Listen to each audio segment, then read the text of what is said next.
In the early 2000s, a team of forensic chemists cracked open a sealed, century-old bottle of pre-ban absinthe. They ran the emerald liquid through a gas chromatograph. They were hunting for thujone. That was the infamous neurotoxin from wormwood, the chemical supposedly responsible for a century of madness and murder. The readouts came back. The scientists checked the numbers twice. The toxic levels were barely above background noise, sitting well within modern safety limits. The myth of the hallucinogenic green fairy evaporated in a lab. The chemistry was clean. But if the drink was not poison, someone executed a billion-dollar industry based on a massive, coordinated lie. The fatal shot was supposedly fired in 1905 by a Swiss farmer with a rifle. History blames him. But he was just a pawn. The primary catalyst for the global absinthe ban was already present on his kitchen table that afternoon. Communist Switzerland, August 28, 1905. Jean Lanfrey sat down for his midday meal. He ate a sandwich. He drank 2 glasses of absinthe. Shortly after, he picked up a rifle. He shot his pregnant wife. He killed his 2 daughters. He then attempted to shoot himself.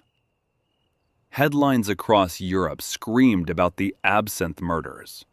Did 2 glasses of green liquor really drive a simple worker violently insane? The police logs from that day tell a radically different story. Lanfrey did consume 2 glasses of absinthe after his sandwich. That equals roughly 2 ounces of the spirit. He drank them hours before the violence. The rest of the ledger is staggering. Before lunch, Lanfrey finished about 2 liters of standard table wine. He followed that with another 2 liters of Piquette. That is a cheap, highly fortified wine. He threw in 6 glasses of cognac. He added coffee laced with brandy. He drank 2 creme de menthe liqueurs. Lanfrey was a documented chronic alcoholic. He drank over a gallon of wine and hard liquor before the sun went down. Hence, the 2 ounces of absinthe were mathematically overshadowed by the massive volume of wine and hard liquor. The authorities ignored the ledger. At the trial, a leading Swiss psychologist named Dr. Albert Magnan took the stand. He looked at the profile of a man who had consumed enough alcohol to kill a horse. Magnan characterized it as a classic case of absinthe madness. The prosecution pinned 3 murders entirely on 2 ounces of green liquor. The extensive wine consumption was omitted from the court proceedings. Lanfrey was sentenced to 30 years in prison. He hanged himself in his cell 3 days later. How did a judge accept this medical leap? The forensic groundwork was already laid. Decades earlier, a French psychiatrist named Valentin Magnan ran a series of highly publicized experiments. He put dogs, cats, and rabbits into sealed glass boxes. He pumped in fumes from pure, concentrated wormwood oil. The animals went into violent convulsions. Magnan presented this to the public as hard science. He called it absinthism. Modern toxicology exposes the gap in his method.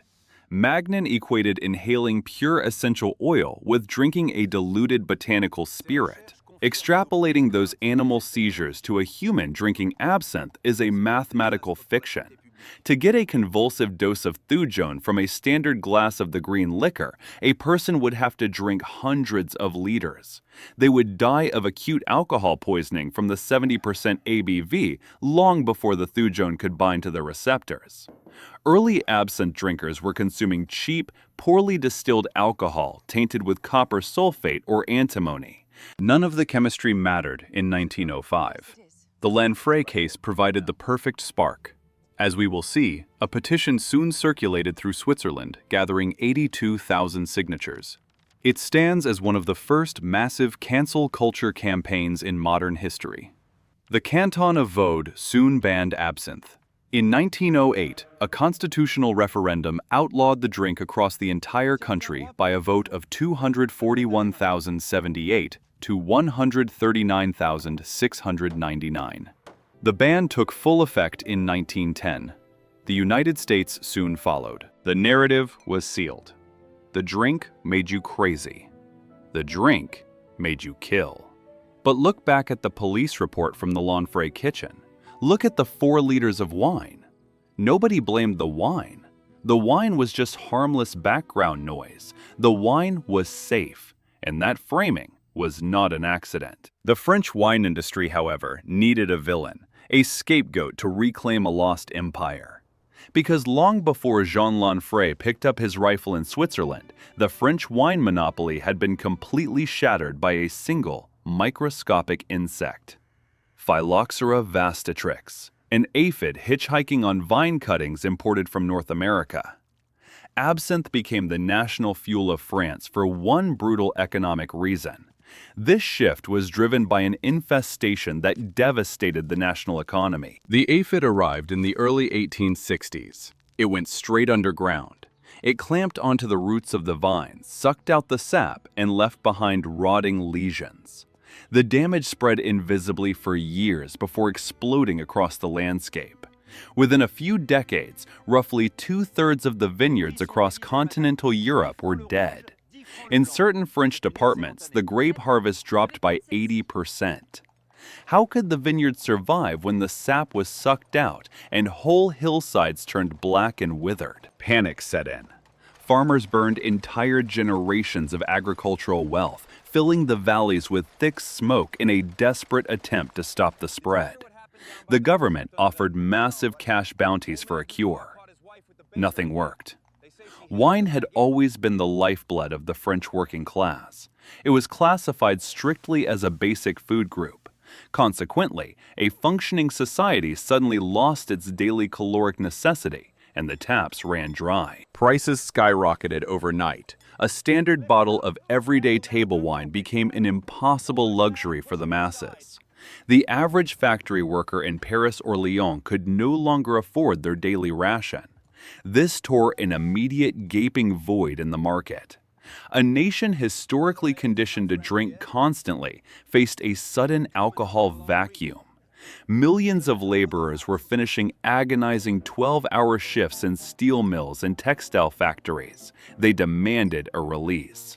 Millions of laborers finishing 12-hour shifts demanded an alternative to the water of 19th century urban centers. The free market provided a ruthless alternative. Distillers stepped into the void with a product that completely bypassed the agricultural crisis: absinthe. It did not require fragile, decades-old grapevines rooted in specific soils. You could build the high-proof base spirit from cheap, abundant industrial beet sugar or grain. Throw in wormwood and green anise, macerate, distill, color with herbs, and bottle. The production cycle was incredibly fast. It was weather-resistant. Distilleries in hubs like Pontarlier pumped it out by the trainload, shifting alcohol production from an unpredictable agrarian art to a mechanized, guaranteed output. By the mid-1880s, France was consuming more absinthe than the rest of the world combined. The enduring image of a tortured poet staring at a green glass in a hazy cabaret is a romantic fiction. The true green hour was industrial routine.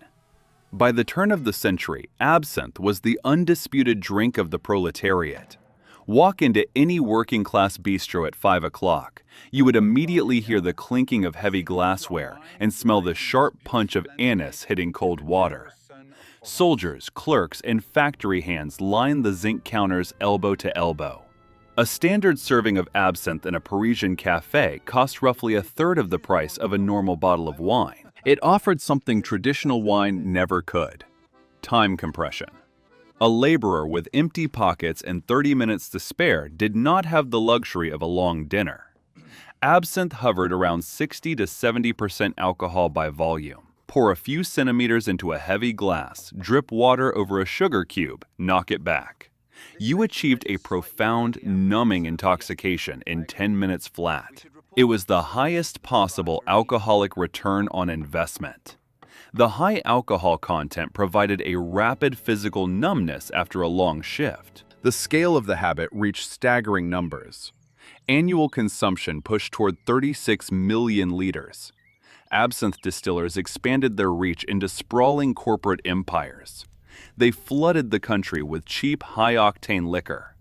Looking at the Treasury tax ledgers from the period, I can safely say the numbers reflect a total hostile takeover of working-class leisure.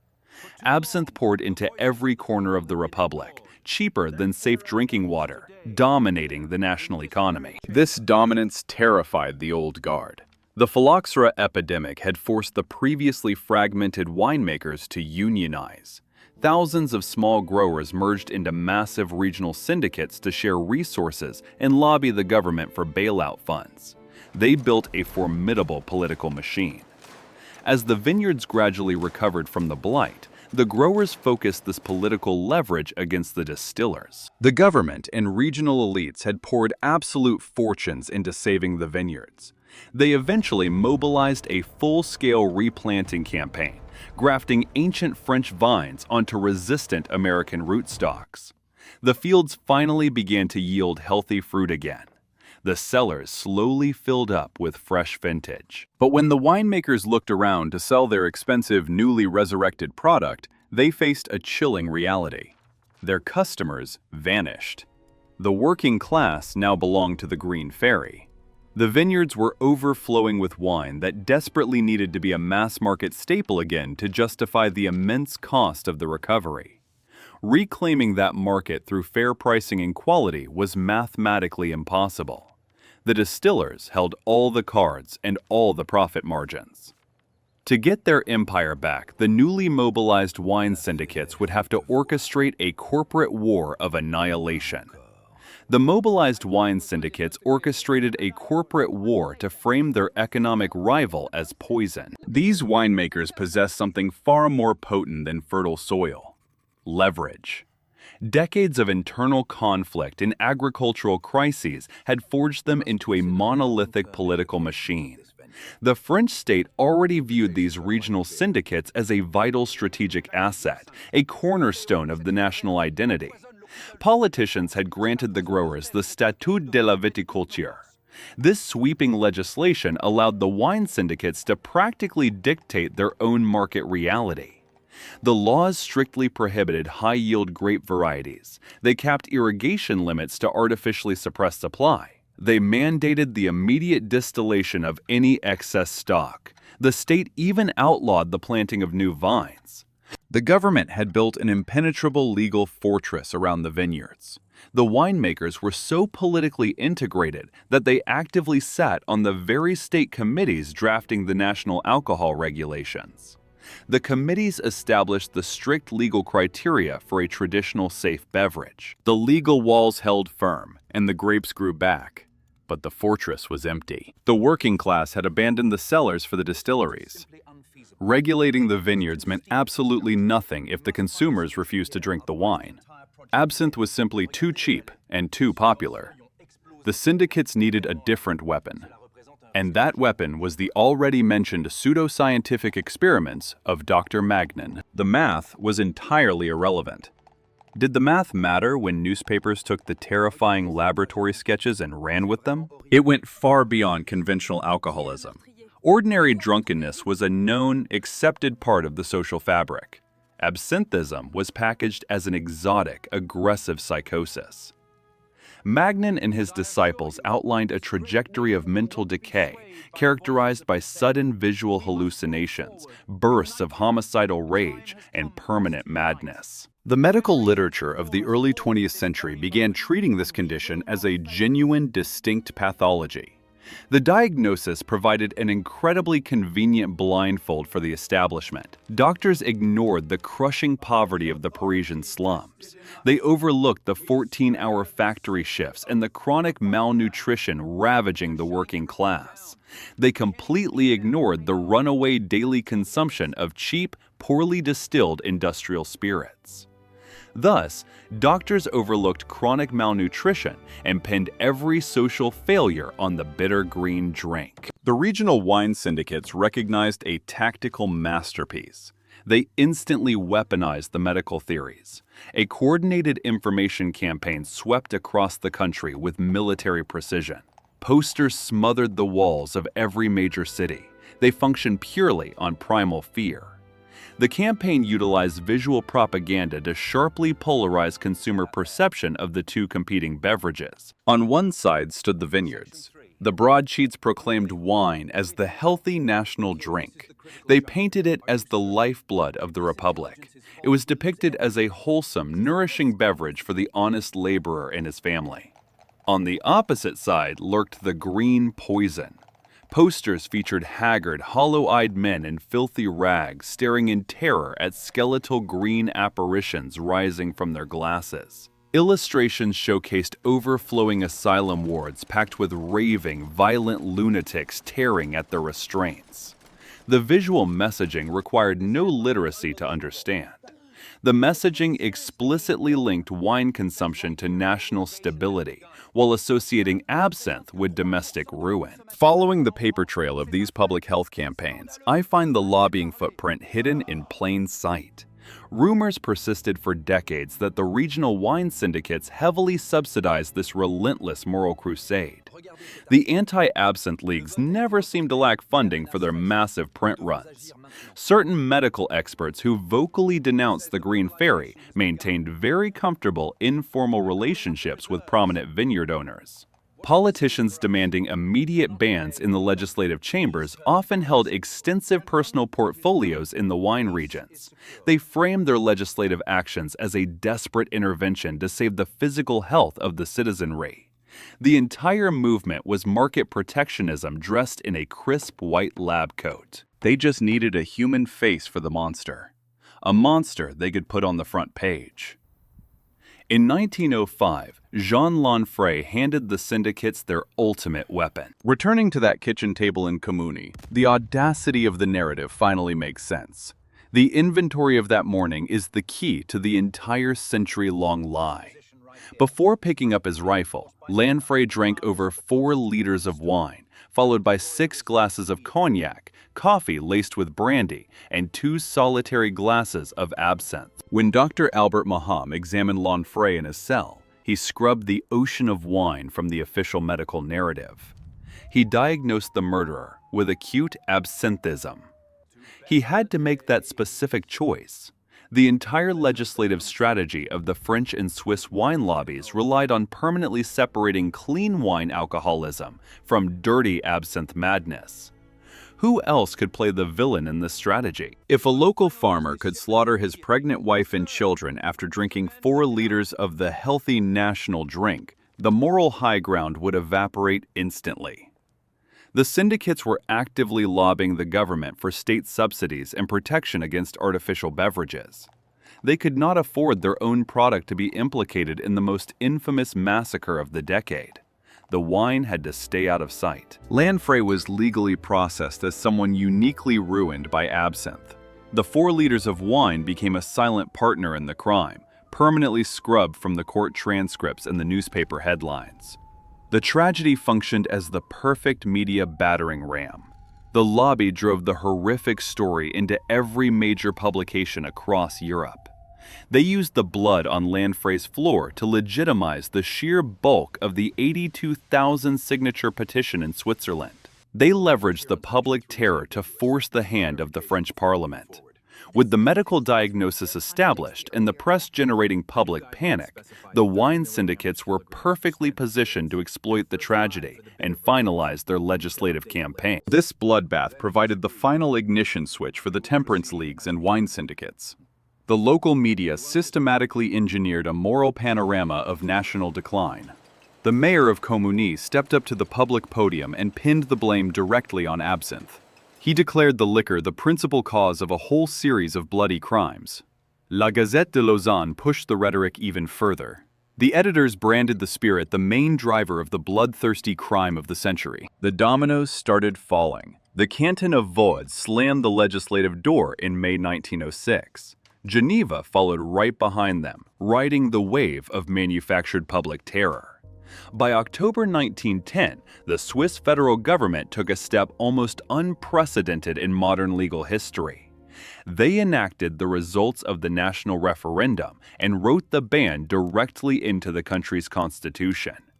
The international market smelled blood.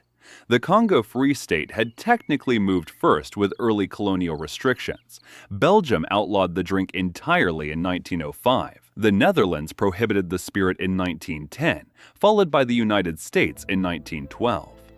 But France was the ultimate prize. France was the motherland of the Green Hour and the engine of the global trade.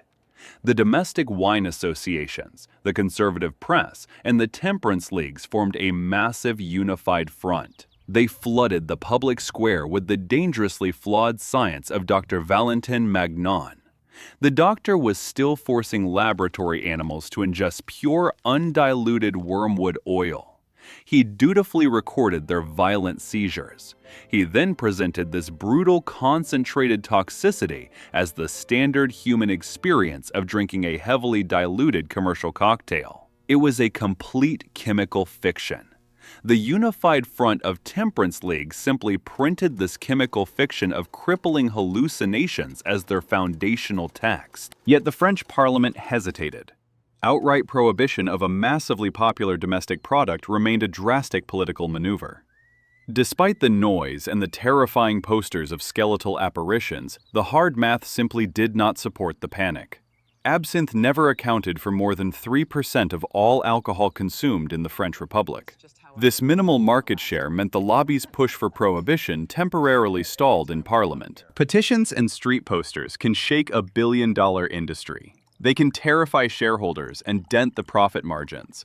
But to legally execute an entire sector of the economy in a democratic republic, propaganda is never quite enough. You need a crisis that suspends the normal rules of governance. You need a war. Then the guns opened fire across Europe. The First World War provided the final, devastating card for the wine lobby. They wrapped their corporate interests entirely in the national flag. France was shell-shocked by the brutal early defeats of the conflict. The government desperately needed to project absolute authority and control. How else could a shell-shocked government instantly project absolute authority over its survival? The massive consumption figures from the previous decades were quietly weaponized by the military brass. The argument was brilliantly simple. The nation was simply too drunk to hold the line against the German artillery. On August 16, 1914, the Minister of the Interior issued an emergency ban on the spirit. 5 months later, in January 1915, a sweeping presidential decree made the prohibition permanent. Absinthe officially joined the ranks of the enemy of the state. This is exactly where the political maneuver becomes a masterpiece of corporate cynicism. The patriotic push for a sober, disciplined army contained a massive, deliberate blind spot. The government aggressively eliminated the 3% threat of absinthe to keep the troops sharp. Simultaneously, wine was elevated to the status of a sacred national shield. Politicians and generals publicly deemed it a drink of health and family. More importantly, it was officially classified as an essential military ration. While the absinthe distillers were legally locked out of their own factories, the French government was officially procuring massive quantities of wine directly for the military troops. The state mandated strict military sobriety by banning the cheap competitor, then supplied the troops with the lobby's premium product. The paradox was absolute. The wine syndicates had successfully defended their market share under the unimpeachable guise of patriotic defense. The 1915 French ban left the international absinthe industry in ruins. The supply chains collapsed and the market stayed broken for the rest of the 20th century. It took nearly 100 years for the physical evidence to catch up with the legislation. When the European Union finally opened the door to legalization, they set highly specific chemical limits. Manufacturers could legally sell the spirit if it contained less than 10 milligrams of thujone per kilogram. Bitter versions were given a ceiling of 35 milligrams. Switzerland finally repealed its historic constitutional ban in March 2005. Modern chromatography of surviving bottles revealed the scientific truth behind the century-long affair. They specifically searched for the legendary doses of the mind-altering chemical that supposedly drove Lanfrey to murder. They found almost nothing. The historic 19th century liquor frequently contained even less thujone than the strict modern safety limits allowed. The crippling hallucinations, the inevitable madness, the highly specific diagnosis of absinthism, It was all a ghost story. The drink was never anything more than highly proofed alcohol flavored with traditional herbs, yet millions today still implicitly believe the 1914 smear campaign.